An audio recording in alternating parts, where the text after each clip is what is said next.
Hello दोस्तों, स्वागत है आप सभी का। बिहार पुलिस स्पेशल जीएस का क्वेश्चन लेकर आ चुके हैं आप सभी के लिए। टॉप टू 50 क्वेश्चन होने वाली है। तो चलिए वीडियो को शुरू करते हैं। क्वेश्चन आपका यहाँ पे दिया गया है, देख सकते हो। पृथ्वी पर सबसे अधिक मात्रा में पाए जाने वाला तत्व जो है वो कौन सी है। तो आप लोग जीके का तैयारी करते हो और जीएस का भी तैयारी करो, क्योंकि जीएस भी आप सभी का 35 नंबर का आने वाला है। तो चलिए वीडियो को शुरू करते हैं। तो ये क्वेश्चन आप सभी के लिए बिहार पुलिस, बिहार एसएससी के लिए, दोनों के लिए इम्पोर्टेंट क्वेश्चन है। तो आप लोग वीडियो को जो है लास्ट तक जरूर देखिएगा। तो चलिए वीडियो को शुरू करते हैं।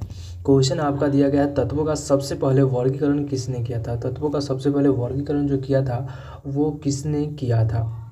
ऑप्शन है आपका लोथल मेयर द्वारा, बी है कि न्यूलैंड्स ने, मेटलीफ ने और डीब्रेनर ने, यानी डोब्रेनर इसका नाम है, लिखा गया डोब्रेनर।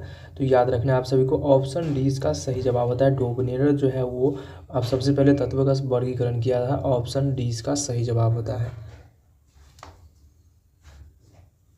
अगला सवाल करेंगे आप लोग यहाँ फिर से।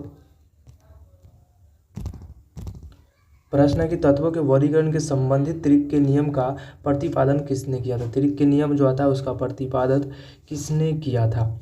ऑप्शन है लोथल मेयर, बी है डोब्रेनर और सी जो है मेटलीफ, डी है न्यूलैंड्स। तो तत्वों का वर्गीकरण त्रिक के नियम जो दिए थे वो किसने दिए थे। तो ये दिए थे, डोब्रेनर नहीं दिए थे। ऑप्शन बी सही इसका आंसर हो जाता है।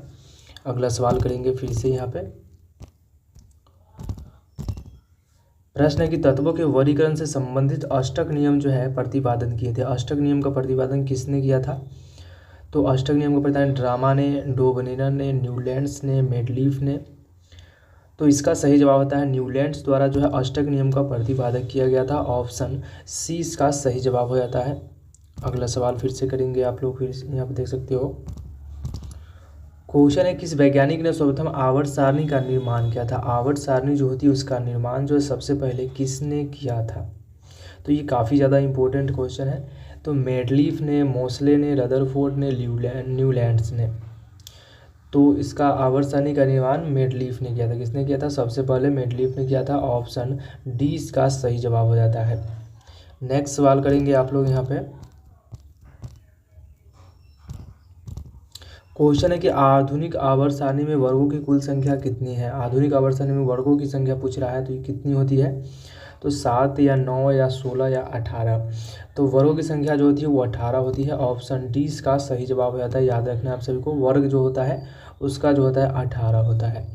नेक्स्ट सवाल करेंगे फिर से यहाँ पे। क्वेश्चन है कि आधुनिक आवर्त सारणी में आवर्तों की संख्या जो होती है कितनी होती है। आवर्त जो होती है उसकी संख्या कितनी होती है। ऑप्शन है 5, 7, 9, 16। आवर्त की बात की जाए तो 7 होती है। क्या होती है, आवर्त जो होते हैं उसकी संख्या 7 होती है। और वर्ग की बात की जाए तो कितनी होती है, तो 8 होती है। तत्वों का वर्ग जो होता है 8 होता है और आवर्त जो होती है 7 होता है। याद रखना आप सभी को।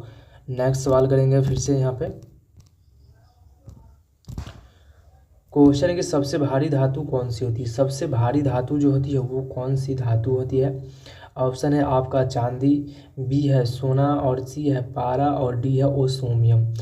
तो सबसे भारी धातु जो होती है वो कौन सी होती है, ओसोमियम होती है। ऑप्शन डी इसका सही जवाब हो जाता है। अगला सवाल करेंगे फिर से आप लोग यहाँ पे। प्रश्न है कि सबसे हल्की धातु कौन सी होती है। सबसे हल्की धातु की बात की जाए तो कौन सी धातु जो है वो सबसे हल्की धातु होती है। ऑप्शन है मैग्नीशियम, एल्यूमिनियम, प्लेटिनम और डी जो है लिथियम। तो इसका सही जवाब होता है लिथियम जो होती है वो सबसे हल्की धातु होती है। ऑप्शन डी इसका सही जवाब हो जाता है। अगला सवाल करेंगे आप लोग फिर से यहाँ पे। क्वेश्चन है कि निम्न में से कौन सा तत्व जो है स्वाधिक वित्त युक्त ऋणात्मक होती है, जो माइनस में होती है यानी ऋणात्मक होती है। तो वित्त युक्त ऋणात्मक जो होती है कौन सी होती है, ऑक्सीजन, फ्लोरीन, सोडियम और क्लोरीन। तो इसका सही जवाब हो जाता है आपका ऑप्शन नंबर बी हो जाएगा। फ्लोरीन जो होती है वो वित्त युक्त ऋणात्मक होती है। ऑप्शन बी इसका सही जवाब हो जाता है। अगला सवाल करेंगे फिर से यहाँ पे। प्रश्न है कि आधुनिक आवर्त सारणी के समूह में एक मौजूद एकमात्र अधातु जो होते हैं वो कौन से होते हैं। Hydrogen, carbon, silicon, nitrogen. तो अधातु की बात की जाए तो हाइड्रोजन जो होती है वो एक अधातु होती है। ऑप्शन ए इसका सही जवाब हो जाता है। अगला सवाल फिर से करेंगे आप लोग यहाँ पे। क्वेश्चन है कि आवर्त सारणी में अधातुओं को किस ओर रखा जाता है, यानी किस स्थान पे रखा जाता है आधातु को, तो दाहिनी ओर, बाईं ओर या बीच में। तो आधातु को जो है बाईं ओर, दाहिनी ओर रखा जाता है। किस तरफ? दाहिनी ओर रखा जाता है। ऑप्शन ए इसका सही जवाब हो जाता है। याद रखना है, दाईं ओर किसको रखे जाते हैं? आधातु को रखते हैं, और बाईं ओर धातु को रखते हैं। याद रखना है आप सभी को। नेक्स्ट सवाल करेंगे फिर से यहाँ पे। सबसे हल्का तत्व कौन सा है? सबसे हल्का तत्व की बात की जाए, इनमें से कौन सी तत्व जो सबसे हल्की तत्व होती है? हाइड्रोजन हो गया, हीलियम हो गया, लिथियम हो गया, सोडियम तत्व हो गया। तो इनमें से कौन से हो जाएंगे? तो हाइड्रोजन जो होती है वो क्या होती है?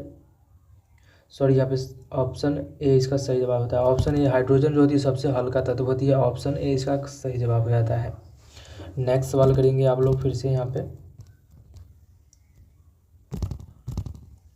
प्रश्न की पृथ्वी पर सबसे अधिक मात्रा में पाए जाने वाला अधातु तत्व कौन सा है? पृथ्वी पर पाए जाने वाला धातु की बात की जाए, सॉरी, धातु तत्व जो है वो कौन सी है?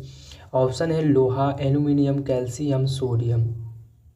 तो सबसे अधिक मात्रा में पाए जाने वाला धातु जो है वो कौन सी है? धातु तत्व जो है वो कौन सी है? तो एल्यूमिनियम को याद रखना है आप सभी को। एल्यूमिनियम का ऑक्साइड जो होता है क्या होता है? बॉक्साइड। ये प्रश्न पूछे जाते हैं। नेक्स्ट सवाल करेंगे आप लोग फिर से यहाँ पे।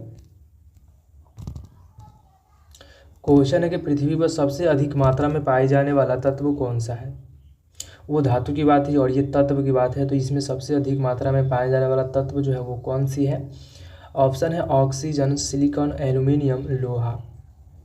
तो इसका सही जवाब होता है ऑक्सीजन जो है पाई जाती है पृथ्वी पर सबसे अधिक मात्रा में पाई जाती है। कितने प्रतिशत? तो याद रखना है आप सभी को, 21% जो है पृथ्वी पर पाई जाती है ऑक्सीजन, ये सबसे अधिक मात्रा में पाई जाती है।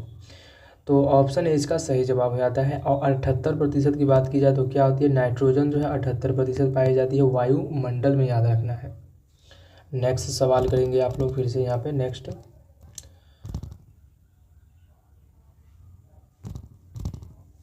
क्वेश्चन है कि प्रत्येक आवर्त का अंतिम सदस्य जो होता है वो क्या होता है? प्रत्येक आवर्त का अंतिम सदस्य की बात की जाए तो क्या होता है?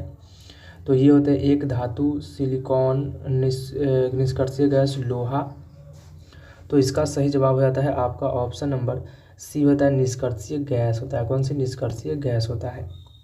तो आज तो इतना ही, मिलते हैं नेक्स्ट वीडियो में। वीडियो अच्छी लगी तो वीडियो को लाइक कर दीजिएगा, चैनल को जो है सब्सक्राइब जरूर कीजिएगा। चलिए मिलते हैं नेक्स्ट वीडियो में।